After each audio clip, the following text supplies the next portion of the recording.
नमस्कार, स्वागत है आप सबका सोना झारखंड में। आइए जानते हैं आज की 15 मुख्य बड़ी खबरों को। क्लैट 2025 राष्ट्रीय विधि विश्वविद्यालयों की काउंसलिंग 11 दिसंबर से शुरू। राष्ट्रीय विधि विश्वविद्यालयों में दाखिले के लिए काउंसलिंग प्रक्रिया 11 दिसंबर से शुरू होने जा रही है। इस साल NUSRL राष्ट्रीय अध्ययन और अनुसंधान विधि विश्वविद्यालय रांची में नया BBA LLB कोर्स 67 सीटों के साथ शुरू किया गया है। इसके अलावा BA LLB और LLM कोर्स भी उपलब्ध है। कैबिनेट विस्तार। झारखंड के मुख्यमंत्री हेमंत सोरेन का कैबिनेट विस्तार कल। झारखंड के मुख्यमंत्री हेमंत सोरेन के कैबिनेट विस्तार की प्रक्रिया 5 दिसंबर को होनी है। शपथ ग्रहण समारोह 12:30 बजे राजभवन में आयोजित होगा, जिसमें नए मंत्रियों को शपथ दिलाई जाएगी और विभागों का आवंटन भी किया जाएगा।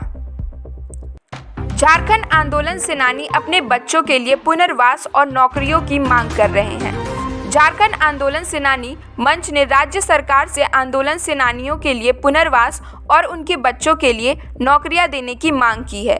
पहले 5% आरक्षण का प्रस्ताव पास किया गया था, लेकिन अब तक कोई ठोस कदम नहीं उठाया गया है। CM हेमंत सोरेन ने पुलिस से अवैध खनन पर कार्रवाई तेज करने को कहा। मुख्यमंत्री हेमंत सोरेन ने उच्च स्तरीय कानून व्यवस्था बैठक में पुलिस अधिकारियों से अवैध खनन पर कार्रवाई करने का निर्देश दिया। उन्होंने कहा कि यह राज्य की छवि और पर्यावरण को नुकसान पहुंचा रहा है और इस पर कड़ा रुख अपनाया जाना चाहिए। रांची में 58,000 स्ट्रीट लाइट्स का सर्वे होगा। रांची नगर निगम ने EESL द्वारा स्थापित 58,000 स्ट्रीट लाइट्स का सर्वेक्षण शुरू किया है। कई लाइट्स खराब हो गई हैं और कंपनी का अनुबंध समाप्त हो रहा है। इस सर्वेक्षण को लेकर 7 टीमें बनाई गई हैं, जो 3 दिनों में अपनी रिपोर्ट पेश करेंगी।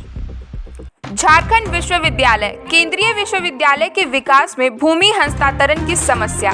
झारखंड केंद्रीय विश्वविद्यालय CUJ के विस्तार में 139 एकड़ भूमि के हस्तांतरण में समस्या आ रही है।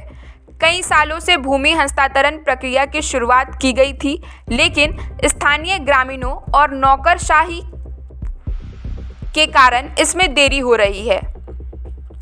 खनन और खनिज। CM हेमंत सोरेन ने साइबर क्राइम पर समीक्षा की। मुख्यमंत्री हेमंत सोरेन ने बढ़ते साइबर क्राइम को लेकर चिंता जताई और पुलिस विभाग को साइबर सुरक्षा को लेकर मजबूत योजनाएं बनाने का निर्देश दिया। ऑनलाइन धोखाधड़ी की बढ़ती घटनाओं के बीच यह कदम उठाया जा रहा है। झारखंड में शैक्षिक अवसंरचना, संवैधानिक पदों की नियुक्ति पर सवाल। भाजपा नेता बाबूलाल मरांडी ने राज्य सरकार पर संवैधानिक संस्थाओं जैसे लोकायुक्त, सूचना आयोग और मानवाधिकार आयोग में खाली पदों को भरने में देरी करने का आरोप लगाया। उन्होंने कहा कि इससे लोगों को न्याय प्राप्त करने में मुश्किलें हो रही हैं। रिम्स और मेडिकल शिक्षा का विस्तार। रिम्स राजेंद्र चिकित्सा संस्थान ने अपनी चिकित्सा सुविधाओं के विस्तार पर जोर दिया है। डॉक्टर राजेंद्र प्रसाद की जयंती के अवसर पर रिम्स ने उन्हें श्रद्धांजलि अर्पित की और राज्य के चिकित्सा संस्थानों को आपातकालीन सेवाओं के लिए बेहतर उपकरणों और सुविधाओं से सुसज्जित करने की आवश्यकता पर चर्चा की। झारखंड में प्राथमिक स्कूल शिक्षकों का तबादला 15 दिसंबर से शुरू होगा।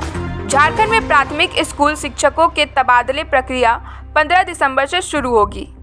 शिक्षक ऑनलाइन आवेदन करेंगे और राज्य सरकार का उद्देश्य शिक्षकों का समान रूप से वितरण करना है, ताकि सभी जिलों में शिक्षा की गुणवत्ता में सुधार हो। झारखंड के आंगनवाड़ी कार्यकर्ताओं की समस्या। राज्य में आंगनवाड़ी कार्यकर्ताओं की समस्या को लेकर एक बैठक हुई, जिसमें उनकी समस्याओं का समाधान ढूंढने का आश्वासन दिया गया। कार्यकर्ताओं ने अपने वेतन, सुविधाओं और कामकाजी परिस्थितियों में सुधार की मांग की है। झारखंड सरकार ने शिक्षा के लिए नए बजट की घोषणा की। झारखंड सरकार ने अगले साल के लिए शिक्षा क्षेत्र में नए बजट का प्रस्ताव दिया है, जिसमें विशेष रूप से सरकारी स्कूलों की अवसंरचना को सुधारने और नई योजनाओं के लिए धन आवंटित किया जाएगा। झारखंड राज्य शिक्षा नीति में बदलाव की योजना। राज्य सरकार ने झारखंड शिक्षा नीति में बदलाव करने की योजना बनाई है। यह बदलाव प्राथमिक शिक्षा, उच्च शिक्षा और कौशल विकास से संबंधित होगा, ताकि राज्य के छात्रों को अधिक अवसर मिल सके।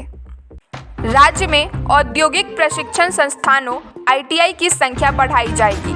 झारखंड सरकार ने राज्य में औद्योगिक प्रशिक्षण संस्थानों ITI की संख्या बढ़ाने का फैसला लिया है ताकि अधिक छात्रों को तकनीकी शिक्षा प्राप्त हो सके और उन्हें रोजगार के बेहतर अवसर मिल सके।